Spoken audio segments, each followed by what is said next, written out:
स्वामी दयानंद सरस्वती के अनुसार वेदों की उत्पत्ति मनुष्यों की उत्पत्ति के साथ तकरीबन 1,96,00,000 साल पहले हुई। तब से लेकर प्राचीन भारत के इतिहास तक वेद मनुष्यों का दिशा निर्देश करते रहे तथा आज के आधुनिक समाज में भी वेद अपनी महत्वपूर्ण भूमिका निभा रहे हैं।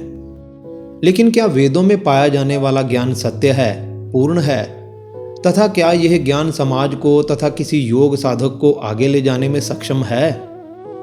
वेदों के वचनों को श्रुति वाक्य कहते हैं तथा इनमें कर्म कांडों सहित बहुत से अनुष्ठानों का वर्णन मिलता है। यह मनुष्य को अपनी वर्तमान स्थिति से ऊंचा उठाकर दैव तुल्य बनाने में मदद करते हैं तथा स्वर्ग तक की प्राप्ति की खुली घोषणा करते हैं। अथर्ववेद में तो कई ऐसे मंत्र तथा सूत्र हैं जो जादुई शक्तियों को जागृत करने और नकारात्मक शक्तियों को दूर करने की प्रक्रिया भी प्रदान करते हैं। वाकई में अगर ऐसा हो तो बहुत अच्छा है। लेकिन क्या ये वेद इतने सक्षम हैं कि एक योग साधक को परमपिता परमात्मा के दर्शन करा सकें, योग सिद्धि दिला सकें तथा समस्थिति प्रदान कर सकें? आज के गीता के श्लोकों में श्री कृष्ण द्वारा एक छोटी सी टिप्पणी इन वेदों पर की गई है। इस विवेचना को वेदों की निंदा ना समझें, बल्कि निष्काम भाव की महिमा का वर्णन ही समझें। अगर मन में कोई प्रश्न उठता है तो हमसे संपर्क जरूर करें। तो चलिए दोस्तों, शुरू करते हैं। ओम योगः कर्मसु कौशलम्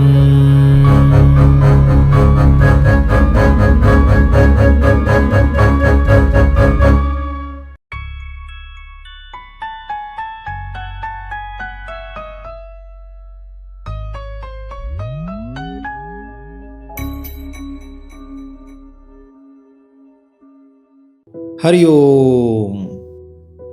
दोस्तों, अब तक के श्लोकों में भगवान श्री कृष्ण ने अर्जुन को समझाया कि इस कर्म योग में आरंभ का अर्थात बीज का नाश नहीं होता और विपरीत फल रूपी दोष भी नहीं होता। इसलिए इस निष्काम कर्म का थोड़ा सा भी अनुष्ठान जन्म मरण रूपी महान भय से रक्षा करने वाला होता है। हे कुरुनंदन, इस कर्म योग में निश्चयात्मिका बुद्धि एक ही होती है, किंतु अस्थिर बुद्धि वाले ज्ञानहीन तथा कामी पुरुषों की बुद्धियां बहुत भेदों वाली तथा अनंत होती हैं। हे पार्थ, जो मनुष्य भोगों में ही संलिप्त रहते हैं तथा जो लोग दिखावटी शोभा युक्त वाणी बोलते हैं, वेद के वाक्यों में अनुरक्त रहते हैं तथा जो इन्हीं को सब कुछ मानते हैं, उनके लक्षण क्या होते हैं, उनके बारे में अब तुम सुनो। भोग ऐश्वर्य प्रसक्ता नाम तयापाहरत चेतसाम व्यवसायात्मिका बुद्धि ही समाधो न विधीयते। उस दिखावटी तथा शोभा युक्त वाणी से जिनका चित्त हर लिया गया है तथा जिनकी भोगों तथा ऐश्वर्यों में ही निष्ठा है, उन मनुष्यों की परमात्मा में निश्चयात्मिका बुद्धि नहीं होती। वेदों के वचनों को यहाँ दिखावटी तथा शोभा युक्त वाणी कहा गया है, जिनका मुख्य लक्ष्य स्वर्ग प्राप्ति ही है। जो लोग कामनाओं तथा वासनाओं में ही खोए रहते हैं और कल्पनात्मक सुख को ही प्राप्त करने के लिए यज्ञ तथा अनुष्ठान करते हैं, उन लोगों के लिए यहाँ पर कहा गया है कि उन मनुष्यों की परमात्मा में निश्चयात्मिका बुद्धि नहीं होती। निश्चयात्मिका बुद्धि को यहाँ वह बुद्धि कहा गया है जो परमात्मा प्राप्ति को लक्ष्य बनाकर किए गए कर्म तथा फल के रूप में उस परमात्मा को प्राप्त करने पर ही टिकी रहती है तथा भोगों और ऐश्वर्यों से निर्लिप्त रहती है। इसके आगे वेदों के सीमित कार्य क्षेत्र पर प्रकाश डालते हुए श्री कृष्ण कहते हैं, त्रैगुण्य विषया वेदा निस्त्रैगुण्यो भवार्जुना निर्द्वंद्वो नित्य सत्वस्थो निर्योग क्षेम आत्मवान। हे अर्जुन, वेद तीनों गुणों के कार्य तक ही सीमित हैं, इसलिए तू तीनों गुणों से रहित हो, सुख दुख आदि द्वंद्वों से तथा योग क्षेम से रहित होकर नित्य सत्वस्तु परमात्मा में ही स्थित हो। त्रैगुण्य विषया वेदा अर्थात वेद तीनों गुणों तक ही कार्य करते हैं, जो सत्व रज तथा तम के रूप में प्रकृति के ही गुण हैं। यहाँ वेदों की निंदा नहीं की गई है, प्रत्युत निष्काम भाव की महिमा का वर्णन किया गया है।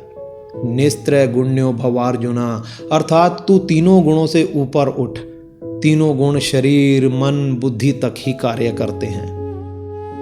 त्रिगुणातीत होने का अर्थ है शरीर इंद्रियां तथा मन के कार्य क्षेत्र से ऊपर उठकर उस आत्मा की जानकारी प्राप्त करना जो परमात्मा के गुणों वाली है। निर्द्वंद्वो नित्य सत्वस्थों का तात्पर्य है कि सुख दुख राग द्वेष आदि द्वंद्वों से रहित होकर समह स्थिति अर्थात सत्व गुण में स्थित होना। सत्व गुण है तो प्रकृति का ही परंतु आत्मा के निकट है।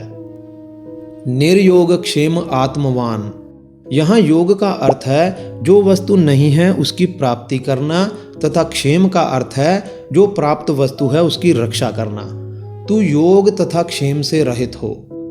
निर्द्वंद्व होने से तथा आत्मवान होने से क्या होगा तथा ब्रह्म की विशेषता बताते हुए श्री कृष्ण कहते हैं यावान अर्थ उदपाने सर्वतः संप्लुतोदके तावान सर्वेषु वेदेषु ब्राह्मणस्य विजानतः।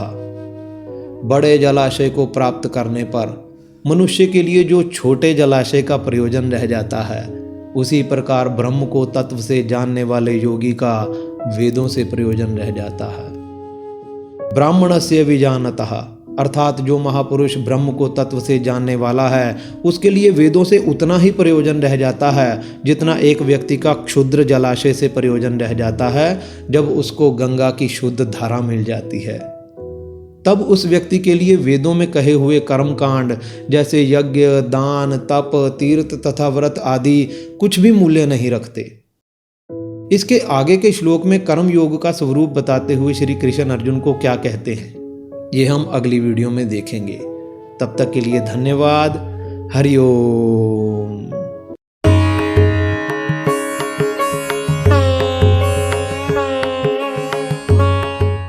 दोस्तों पिछली वीडियो में हमने प्रश्न पूछा था कि इनमें से कौन सी सिद्धि शरीर के आकार को बढ़ाने से जुड़ी हुई है।